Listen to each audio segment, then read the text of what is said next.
Hi, everybody. It's me, Miss Shawn from Gwinnett County Public Schools and Play to Learn.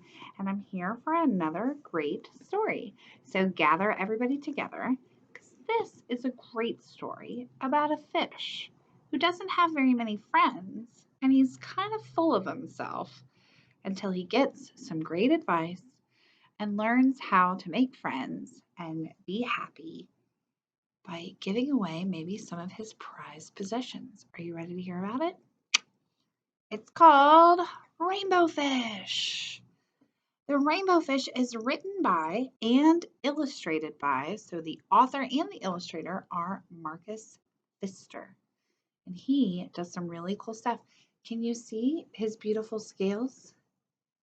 Oh, look how shimmery and pretty. He is the most beautiful fish in the sea.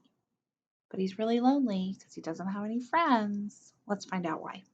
All right, so parents, one thing that I wanted to tell you was that I'm not going to read all the words on this page or on these pages. And this is a great tip for you. I want this book to be enjoyable by everybody of all ages, but there's a lot of words, that many words on every page.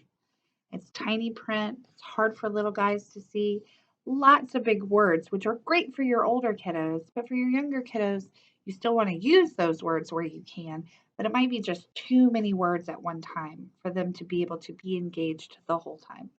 And the sparkles on the page really help. So that's one good thing about this book too, that the illustrations are so good that it might help. But what I did is I read this book ahead of time.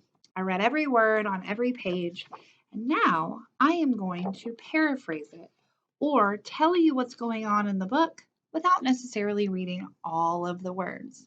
So this is a great way to be able to read a book and keep everyone engaged. Are we ready? So, this story is about the rainbow fish, the most beautiful fish in the entire ocean.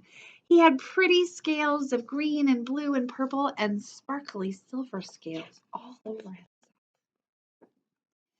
Everywhere he went, all the other fish thought he was so beautiful, and they would say, "Rainbow fish, come and play with us, come and play with us." The rainbow fish would just swim by, like, look at me, I'm so pretty, right? He didn't stay and play. He thought he was too good to play with them. One day, a little fish got brave enough and followed Rainbow Fish out into the ocean and said, "Could I please just have one little scale? Just one. You have so many. I just would like one." The Rainbow Fish said, "What? You want me to give you one of my scales? Get away from me. No way am I going to share." So the little blue fish swam away and he told all of the other fish how mean Rainbow Fish was, that he wouldn't share, not even one little scale. So after a while, all the other fish refused to even ask Rainbow Fish to play. So now Rainbow Fish had no friends and no one was even telling him how beautiful he was anymore. They just ignored him like he didn't exist. He was so lonely. He told the starfish all about it. And he asked the starfish what should he do. And the starfish says, "I can't help you. But if you go deep out into the ocean, you'll find the wise octopus living in a cave. Maybe he can help you." So he finally found the cave and he found the octopus. And the octopus said, "I have been waiting for you. The waves told me your story, and this is my advice. Give a glittering scale to each of the other fish. You will no longer be the most beautiful fish in the sea, but you will discover how to be happy." And just like that, the octopus swished away and left behind some ink. That's what octopus do. They squirt ink so they can disappear. But the rainbow fish was upset. He was like, "I can't give away my beautiful scales. How can I do that? How would I be happy without them?" Suddenly, the little blue fish was back, and he said, "Please don't be angry. I just want one scale, just one little scale." So Rainbow Fish thought about it, And he thought, you know what? I'll give him the smallest scale I have, tiny one. Just give him a little one. And as soon as he gave it to the little fish stuck it in between his own scales. And the rainbow fish felt something. He didn't know what it was. It was a peculiar feeling.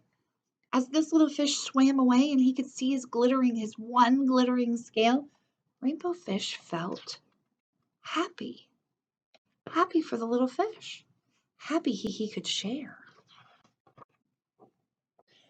The little blue fish had swam all the way back to the other fish and showed everyone his brand new scale. They were so excited. And the rainbow fish decided he was going to share one scale with all of his friends. So he gave each fish a scale. And every time he gave a fish a scale, he felt happy. He was more delighted each time he gave away a scale. He got to the very last one and he saved one scale for himself. And he had given away one scale to all of his friends. Can you see it glimmering? Everybody has one scale. You can see Rainbow Fish down to one shimmery scale. Rainbow Fish had only one shining scale left. His most prized possessions had been given away. Yet he was very happy. Come on, Rainbow Fish, they called. Come and play with us. Here I come, said the Rainbow Fish, and happy as a splash, he swam off to join his friends. Isn't that exciting? So this is a story about sharing, right? You don't have to give away things that you need, but if you have things that you can share with others, it makes you feel happy to be able to give and help other people, right? So that's why we do things out in the community, right? That's why I read stories to you guys, because I love to give back to people and let them enjoy the things that I love, like books, right? So sharing is caring, playing is learning. There is fun to be had in everything that we do, and spending time together and engaging, reading, and remember, you can read the book ahead of time and paraphrase. I only read one or two of the pages, right? All right, friends. Have a good time. Read together. And I will see you again soon. Bye.